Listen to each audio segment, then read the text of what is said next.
Hello student, कैसे हैं आप सब। Welcome back to my channel. चलिए करते हैं पेडागोजी की क्लास। आते हैं क्वेश्चन नंबर 1 पर। एक बच्चा जो गणित में उत्कृष्टता प्राप्त करता है वह शायद नागरिक शास्त्र में अच्छा न कर पाए। यह अवलोकन किसका विरोध करता है। ऑप्शन नंबर ए, बुद्धिमत्ता के 2 कारक सिद्धांत। बी, बुद्धिमत्ता का एकल कारक सिद्धांत। सी, बुद्धिमत्ता के 3 कारक सिद्धांत। या डी, बुद्धिमत्ता के बहुआयामी सिद्धांत। तो हम यहाँ पर जाएंगे ऑप्शन नंबर बी के साथ। B is the right answer. देख लेते हैं। बुद्धि के एकल कारक सिद्धांत के अनुसार बुद्धि एक इकाई है और संपूर्ण बुद्धि एक समय में सक्रिय होकर एक ही प्रकार के कार्य को करती है। इस सिद्धांत के अनुसार बुद्धि सर्वशक्तिशाली मानसिक शक्ति है जो सभी मानसिक योग्यताओं पर शासन करती है। इसलिए ऑप्शन 20 करेक्ट हो जाएगा। आते हैं नेक्स्ट क्वेश्चन पर। Question number 2। कक्षा 6 की छात्रा रूपा कहानियों की किताब पढ़ना पसंद करती है। उसने अपनी कक्षा में सबसे अधिक किताबें पढ़ी हैं और अपने शिक्षक की चहेती है। छात्रा क्या है। तो ऑप्शन देख लेते हैं। ऑप्शन नंबर ए, अपने माता पिता को आनंदित कर देखना चाहती है इसलिए वह किताबें पढ़ती है। बी, आंतरिक रूप से प्रेरित है। सी, बाहरी रूप से प्रेरित है। आते हैं नेक्स्ट ऑप्शन पर। अच्छे अंक प्राप्त करना चाहती है। तो चलिए इसका राइट आंसर देख लेते हैं। राइट आंसर है इसका बी को टिक कर लेते हैं। जो लड़की है रूपा, तो इसका मतलब क्या हुआ, उसको किताबें पढ़ना अच्छा लगता है, टीचर की चहेती है, तो वो है आंतरिक रूप से प्रेरित है। उसे किताबें पढ़ना अच्छा लगता है इसलिए वह स्वयं कार्य में रुचि ले रही है जिसके कारण वह पढ़ रही है। और वह ऐसा इसलिए कर रही है क्योंकि वह आंतरिक रूप से प्रेरित है। ऐसा करने से उसे खुशी और संतोष प्राप्त होता है। तो चलिए आते हैं नेक्स्ट क्वेश्चन पर। क्वेश्चन 3। खेलते हुए सीखने की विधि छात्रों में क्या विकसित करती है। ऑप्शन देख लेते हैं। केवल संज्ञानात्मक, केवल शारीरिक विकास, केवल भावनात्मक विकास। ऑप्शन डी, संज्ञानात्मक, भावनात्मक और शारीरिक विकास। हम यहाँ पर जाएंगे ऑप्शन नंबर डी के साथ, संज्ञानात्मक, भावनात्मक और शारीरिक विकास। खेलते हुए बच्चों में ये तीनों ही विकास होते हैं। खेल विधि का जन्मदाता फ्रोवेल को माना जाता है, पर आधुनिक युग में हेनरी कॉल्डवेल कुक संभवतः पहला व्यक्ति था जिसने शिक्षा को देने के लिए इस विधि का प्रबल समर्थन किया। कॉल्डवेल ने बताया कि बालक कार्य को पूर्ण हृदय से तभी करता है जब वह खेल में होता है। अतः उसके प्रत्येक कार्य को खेल के विधि के द्वारा कराया जाए तो वह बहुत अच्छे से सीखेगा और करेगा। इसी के द्वारा उसके शारीरिक, मानसिक, सामाजिक और आध्यात्मिक शक्तियाँ सक्रिय हो जाती हैं। इसलिए हम जाते हैं ऑप्शन डी के साथ। आते हैं नेक्स्ट क्वेश्चन पर। Question number 4। क्वेश्चन नंबर 4 है, कक्षाओं में शिक्षण यंत्रों को किसने लोकप्रिय किया। कक्षाओं में शिक्षण यंत्रों को लोकप्रिय किसने किया। ऑप्शन देख लेते हैं। थॉर्नडाइक, स्किनर, मारिया मोंटेसरी, पियाजे। हम जाएंगे यहाँ पर ऑप्शन नंबर बी के साथ। B is the right answer, Skinner. Skinner ने बहुत सारे यंत्रों की खोज भी की है। सबसे पहले उन्होंने अपने शिक्षण में शिक्षण मशीन और अभिक्रमित अनुदेशन का प्रयोग किया था। स्किनर ने अपने द्वारा डिजाइन की गई शिक्षण मशीन को ग्लैडर नाम दिया था। कक्षाओं में शिक्षण यंत्रों को स्किनर ने लोकप्रिय बनाया। स्किनर का मानना था कि उपयुक्त उपकरणों के प्रयोग से मानव अधिगम को अधिक प्रभावशाली ढंग से नियंत्रित किया जा सकता है। आते हैं नेक्स्ट क्वेश्चन पर। Question number 5। निम्न में से कौन सा प्रभावी शिक्षण का विज्ञान है। ऑप्शन देख लेते हैं। प्रौढ़ शिक्षा प्रणाली, बी, मनोविज्ञान प्रणाली, सी, समाजशास्त्र, डी, शिक्षा शास्त्र। हम जाएंगे यहाँ पर ऑप्शन नंबर डी के साथ, शिक्षा शास्त्र। शिक्षा शास्त्र प्रभावी शिक्षण का विज्ञान है। शिक्षण कार्य की प्रक्रिया का विधिवत अध्ययन शिक्षा शास्त्र या शिक्षण शास्त्र कहलाता है। इसमें अध्ययन की शैली या नीतियों का अध्ययन किया जाता है। चलिए आते हैं नेक्स्ट क्वेश्चन पर। Question number 6। मानव विकास के प्रक्षेत्र डोमेन क्या हैं। ऑप्शन देख लेते हैं। ए, संज्ञानात्मक, आध्यात्मिक, भावनात्मक, शारीरिक, भावनात्मक और संज्ञानात्मक। ऑप्शन सी है शारीरिक, सामाजिक और भावनात्मक। ऑप्शन डी है मनोवैज्ञानिक, संज्ञानात्मक और शारीरिक। ऑप्शन डी हो जाएगा करेक्ट। मानव विकास को मनोवैज्ञानिक, संज्ञानात्मक, संवेगात्मक और शारीरिक क्षेत्रों में विभाजित किया जा सकता है। इस प्रकार प्रश्नगत विकल्पों के अनुसार मानव विकास के प्रक्षेत्र डोमेन मनोवैज्ञानिक, संज्ञानात्मक और शारीरिक है। चलिए आते हैं नेक्स्ट क्वेश्चन पर। Question number 7। पियाजे के संज्ञानात्मक विकास सिद्धांत के अनुसार एक बच्चा अवधि में तार्किक सोच में सक्षम होता है। ऑप्शन देखते हैं। मूर्त संक्रियात्मक, पूर्व संक्रियात्मक, सी संवेदीगामक या डी औपचारिक अवस्था या संक्रियात्मक अवस्था। जी हाँ, पियाजे ने संज्ञानात्मक विकास के 4 अवस्थाएं दी हुई हैं। तो इसमें जो आंसर हो जाएगा हमारा करेक्ट वो हो जाएगा ऑप्शन ए हो जाता है करेक्ट, मूर्त संक्रियात्मक अवस्था। बच्चा मूर्त संक्रियात्मक अवस्था में घटनाओं के संबंध में युक्ति संगत तर्क कर सकता है और वस्तुओं को विभिन्न समूहों में वर्गीकृत कर सकता है।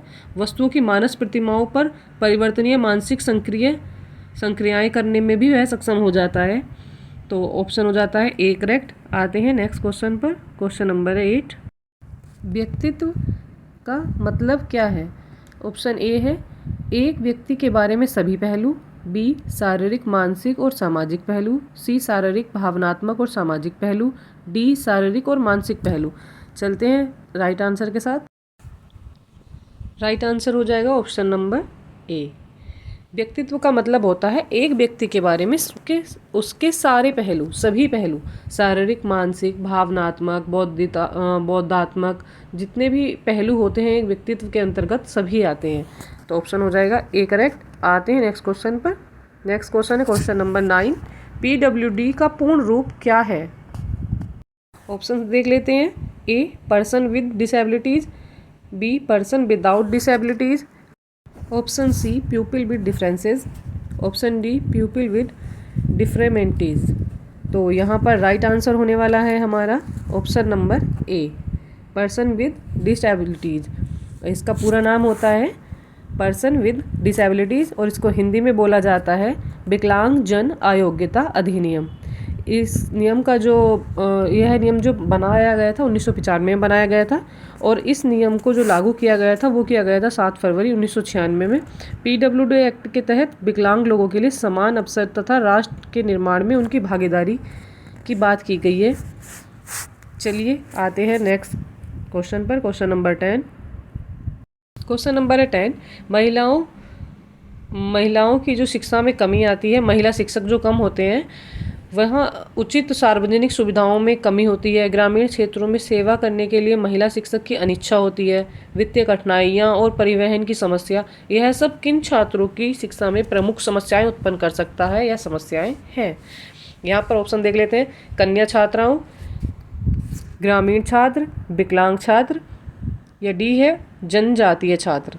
तो यहाँ पर ऑप्शन हो जाएगा हमारा ए करेक्ट, कन्या छात्र। अगर महिला शिक्षक नहीं होंगी तो लड़कियाँ खुल के बात नहीं कर पाएंगी, अपनी समस्याओं को नहीं बता पाएंगी। एक महिला शिक्षक से वह अच्छे से मिलजुल जाती हैं और अपनी बात कर पाती हैं। और वित्तीय कमी होगी तो जैसे शौचालय नहीं हो और उसी के अभाव में वह स्कूल ना जा पाएँ, फिर घरेलू कार्य में लगी रहें, अभिभावक की उदासीनता को उनको झेलना पड़ता है, कम उम्र में विवाह हो जाता है और परिवहन की समस्या होती है तो लड़कियों को स्कूल आने जाने में परेशानी हो जाती है, दिक्कत हो जाती है। तो यह सब समस्याएं जो उत्पन्न होती हैं वह कन्या छात्राओं के लिए उत्पन्न होती हैं। ऑप्शन नंबर ए करेक्ट है। आते हैं नेक्स्ट क्वेश्चन पर। क्वेश्चन नंबर 11, प्राथमिक स्तर के लिए कौन सा पाठ्यक्रम लागू होता है? ऑप्शन देख लेते हैं। ए अकादमिक, सामान्य अकादमिक, सी पेशेवर, डी व्यावसायिक। जी हाँ, राइट आंसर हो जाएगा यहाँ पर ऑप्शन नंबर बी, सामान्य अकादमिक।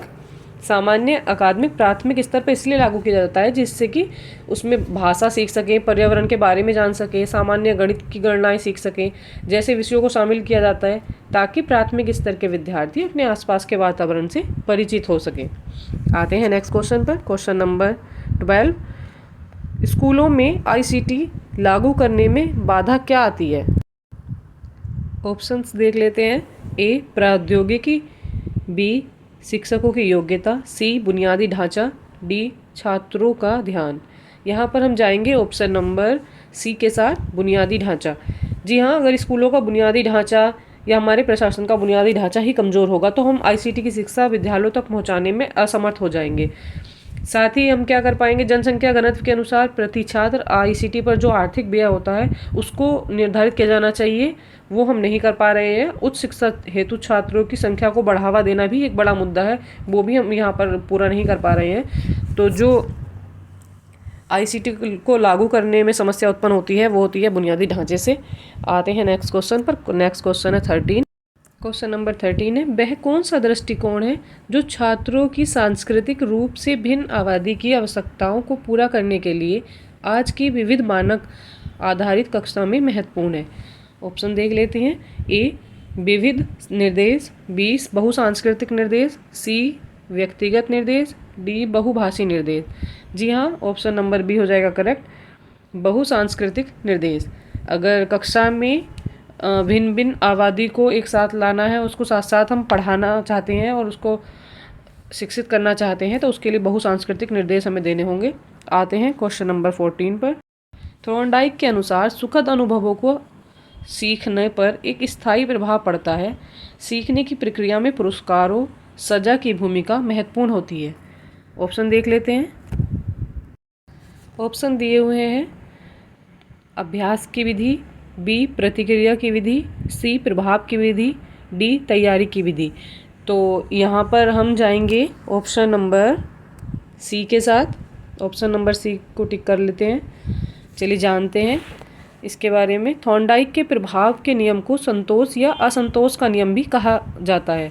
जिस कार्य को करने के उपरांत हमें संतोष या सुख मिलता है उसे हम बार बार करना चाहते हैं। शिक्षा में पुरस्कार और दंड का नियम भी इसी की ओर संकेत करता है। जिस कार्य को करने पर बालक को पुरस्कार मिलता है तो बालक उस कार्य को बार बार करना चाहता है और जल्दी सीख जाता है, किंतु जिस कार्य को करने पर उसे दंड मिलता है उस कार्य को वह नहीं करना चाहता है, अतः उसे नहीं सीखता है। इसलिए ऑप्शन सी करेक्ट हो जाएगा। आते हैं नेक्स्ट क्वेश्चन पर। Question number 15। सभी शिक्षार्थियों तक पहुंचने के लिए शिक्षा प्रणाली की क्षमता को मजबूत करने के लिए की प्रक्रिया को क्या कहा जाता है? Option number 15, question number 15 sorry, और इसके ऑप्शन देख लेते हैं। ए समावेशी शिक्षा, एकीकृत शिक्षा, सी आवश्यकता आधारित शिक्षा, डी कौशल आधारित शिक्षा। यहाँ पर ऑप्शन हो जाएगा ए करेक्ट। चलिए जानते हैं इसके बारे में। सभी शिक्षार्थियों तक पहुंचने के लिए शिक्षा प्रणाली की क्षमता को मजबूत करने की प्रक्रिया को समावेशी शिक्षा कहते हैं। समावेशित कक्षा में विविधताओं को स्वीकार करने की मनोवृत्ति है, जिसके अंतर्गत शिक्षा से वंचित बच्चों को शिक्षा की मुख्य धारा से जोड़ा जाता है ताकि वे सामान्य शिक्षा का एक हिस्सा बन सकें और राष्ट्र के निर्माण में अपना योगदान दे सकें। समावेशी शिक्षा की परिकल्पना इस संकल्पना पर आधारित है कि सभी बच्चों को विद्यालयी शिक्षा में पहुंच की इस कदर की आवश्यकता है कि उन्हें क्षेत्रीय, सांस्कृतिक, सामाजिक परिवेश और विस्तृत सामाजिक, आर्थिक एवं राजनीतिक प्रतिक्रियाओं में संदर्भित करके समझाया जा सके। आते हैं ऑप्शन नंबर ए करेक्ट हो जाएगा। आते हैं नेक्स्ट क्वेश्चन। Question number 16। अगर आप सभी जानवरों के पास 4 पैर होते हैं और यदि एक टेबल के भी 4 पैर होते हैं तो टेबल भी एक जानवर है, इस प्रकार के तर्क को आप क्या कहेंगे? यदि सभी जानवरों के 4 पैर हैं और टेबल के भी 4 पैर हैं और दोनों को एक साथ जोड़ा जा रहा है तो इस तर्क के बारे में आप क्या कहेंगे? ऑप्शन देख लेते हैं। ए आगमनात्मक तर्क, बी अनुरूप तर्क, काल्पनिक तर्क, या डी निगमनात्मक तर्क। जी हाँ, हम जाएंगे यहाँ पर निगमनात्मक तर्क के साथ। ऑप्शन नंबर डी हो जाएगा करेक्ट। जानते हैं इसके बारे में। अगर सभी जानवरों के पास 4 पैर होते हैं और यदि टेबल के भी 4 पैर हैं तो इस प्रकार के तर्क को निगमनात्मक तर्क कहते हैं।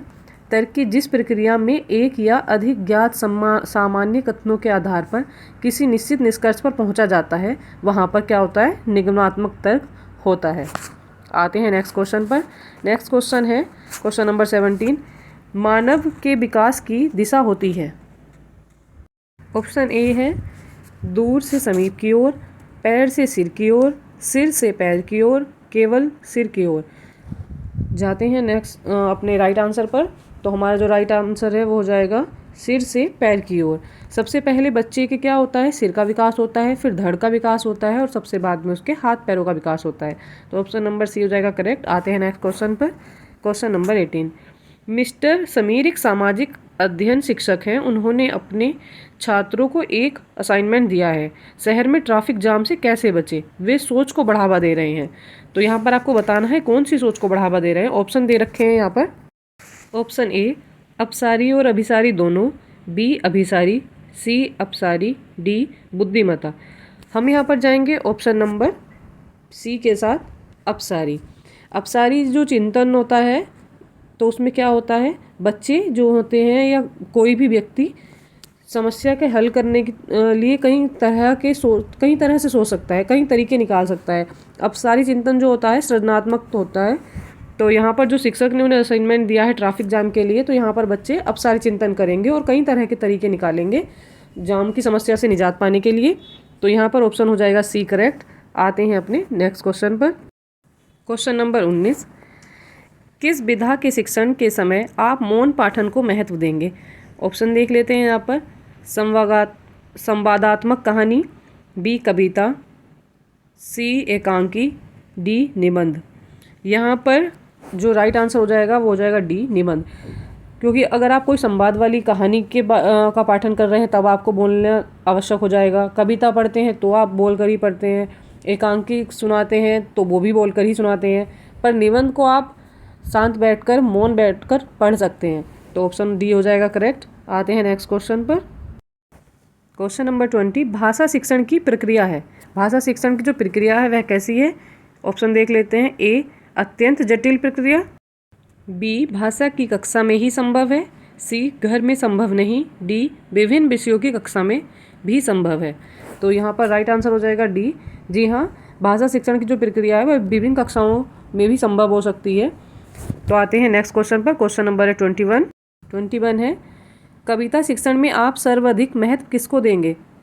कविता में अलंकारों की पहचान, कविता का भाव विश्लेषण, कविता के तत्वों के आधार पर उनकी समीक्षा, कविता का भावपूर्ण पठन और रसानुभूति। जी हाँ, राइट आंसर हो जाएगा डी। अगर आप कविता शिक्षण करते हैं तो जरूरी हो जाता है कि कविता भावपूर्ण हो, उसे पढ़ते समय आपके चेहरे पर भाव बदल रहे हों, आपकी वॉल्यूम हाई हो रही हो, कभी लो हो रही हो, और जो उसमें बच्चों को है रसानुभूति आ रही हो, उन्हें रुचि आ रही हो। तो यहाँ पर ऑप्शन नंबर डी करेक्ट हो जाएगा। आते हैं नेक्स्ट क्वेश्चन पर। क्वेश्चन नंबर 22, विद्यालय आने से पूर्व बच्चे क्या होते हैं? ऑप्शन देख लेते हैं। भाषा के व्याकरण की सचेत समझ रखते हैं, बी भाषा का बिल्कुल भी ज्ञान नहीं रखते, सी अपनी भाषा में समझने समझाने की कुशलता से लैस होते हैं, या ऑप्शन नंबर डी सभी भाषाओं में पूर्ण दक्षता रखते हैं। यहाँ पर हम जाने वाले हैं ऑप्शन नंबर सी के साथ। बच्चे जो होते हैं विद्यालय आने से पहले अपनी भाषा समझने और समझाने की कुशलता से लैस होते हैं, क्योंकि उन्हें प्राथमिक शिक्षा अपने घर से, अपने आसपास से, परिवार से मिल चुकी होती है। तो जब बच्चे विद्यालय आते हैं तो उनमें भाषा को समझने और समझाने की कुशलता पहले से ही होती है। आते हैं नेक्स्ट क्वेश्चन पर। क्वेश्चन नंबर है 23। क्वेश्चन नंबर 23 है, सहस्वर पाठन का मुख्य उद्देश्य क्या है? सहस्वर जो होता है मतलब बोलकर पढ़ना, बोलकर पढ़ने का मुख्य उद्देश्य क्या है? ऑप्शन देख लेते हैं। ऑप्शन नंबर ए बच्चों की पढ़ने संबंधित झिझक को समाप्त करना, बी बोल कर पढ़ना, द्रुत गति से पढ़ना या पाठन करना, डी मौन पाठन करना।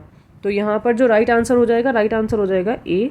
अगर सहस्वर पाठन होता है तो उसका सही मतलब होता है कि बच्चों की जो पढ़ने संबंधी झिझक है, बच्चे जो खड़ा होते ही पढ़ नहीं पाते हैं, सबके सामने बोल नहीं पाते हैं, कक्षा में उन्हें हेजिटेशन होती है, तो उसी को दूर करना, या कोई बोलते हुए हकलाता है, कोई घबराता है, तो उसी झिझक को दूर करने के लिए सहस्वर पाठन को किया जाता है, जिससे ये कमियां बच्चे की दूर की जा सके।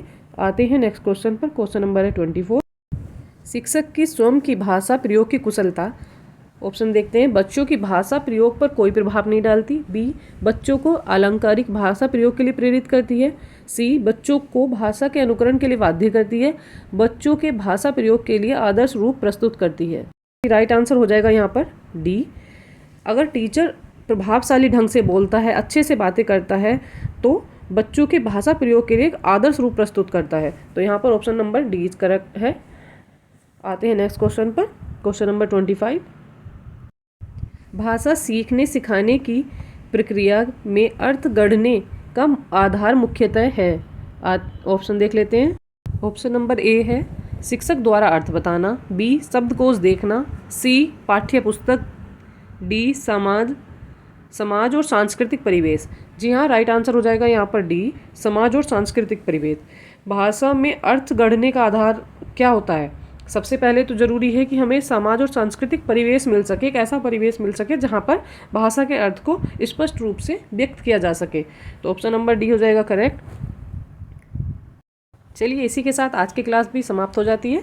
तो कैसी लगी आपको ये क्लास बताइएगा, और पेडागोजी के और क्लासेस करने के लिए मेरे साथ बने रहिए। सीटेट की तैयारी साथ में मिलकर करेंगे। मैं आपकी अच्छी तैयारी कराने वाली हूँ। मैं आपको हिंदी, इंग्लिश लैंग्वेज और EBS primary and upper level का जो सिलेबस है सभी में कंप्लीट कराने वाली हूँ। तो मेरे साथ बने रहिएगा। Thanks for watching this video. और अधिक वीडियो के लिए मेरे चैनल को लाइक करें, सब्सक्राइब करें और बेल आइकन को दबाना ना भूलें। Thank you.